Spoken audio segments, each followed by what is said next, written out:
నిజముగా దేవుని బిడ్డలుగా అయిన వారే సువార్త ప్రకటిస్తారు. కానీ దాని యొక్క పూర్తి గ్రహింపు, ఉద్దేశము తెలుసుకోకుండా ఎవరైతే ప్రకటిస్తూ ఉన్నారో, ఎవరైతే నేను కూడా వెళ్ళి సువార్త ప్రకటిస్తాను అని ప్రకటిస్తున్నారో వారిని నేను చాలామందిని గమనించడం జరిగింది.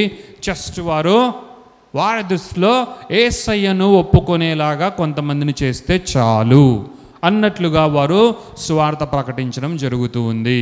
వారు అనేక మందిని అడుగుతూ ఉన్నారు, do you believe in Jesus, do you believe in Jesus, do you believe in Jesus, do you believe in Jesus అని అనేక మందిని అడుగుతూ ఉంటే అందులో 80% తోసేస్తూ ఉంటారు. ఇంకొంతమంది అక్కడక్కడ ఎవరో కొంతమంది మాత్రము ఎస్ ఐ డూ అంటేనే ఇతను చాలా హ్యాపీగా ఒక రీల్ చేసేసి మనకు పెట్టేస్తాడనమాట. ఎస్ ఐ డూ అని వాడంటేనే ఒక రీలు కంప్లీట్ అయిపోతుంది. అంటే అర్థం ఏంటి? మీకు ఒక విచిత్రమైన విషయం చెప్పనా? Not only Christians, not only believers, even lot of Hindus, lot of Muslims, lot of Buddhists, lot of people who follow different religions do believe in Jesus.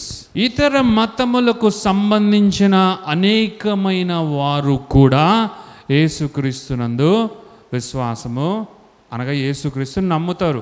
విశ్వాసం అన్నంత పేరు ఎందుకులే, యేసుక్రీస్తుని నమ్ముతారు. ఎంతవరకు నమ్ముతారు? ఆయన కూడా ఒక దేవుడు. ఎంత దేవుడు? ఇంటి బయట వరకు కావాలంటే పెడతాం.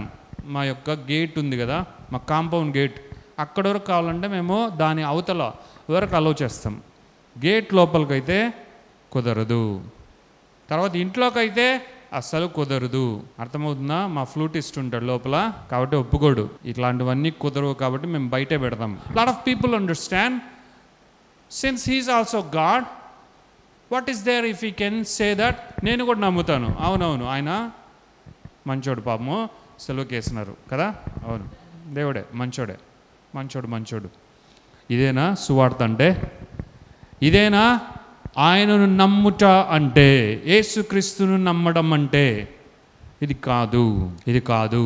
నిజమైన సువార్తీకరణ ఎవరైతే చేస్తారో, నిజమైన సువార్త ఎవరైతే ప్రకటిస్తారో, ఎవరైతే దేవుడు అనుకున్న ఉద్దేశంతో సువార్తీకరణ చేస్తారో వారు ఎలా చేస్తారో తెలుసా? కేవలం ఒకరిని యేసుక్రీస్తు నిజమైన దేవుడని ఒప్పుకోమని చెప్పి వారిని రక్షకుని నీవు రిసీవ్ చేసుకో, రక్షకుని నీవు ఆహ్వానించు, నీవు పొందుకో అని వారిని నడిపించడము, వారికి సువార్త ప్రకటించడం మాత్రమే చేయరు. వారు ఏం చేస్తారు తెలుసా? Right from today if you really believe in Jesus, if you really accept Jesus as your saviour, your personal saviour, you do also need to believe that your life is a total commitment to Jesus. Your life is a total commitment to Jesus. That means you are on your way to become disciple of Jesus Christ.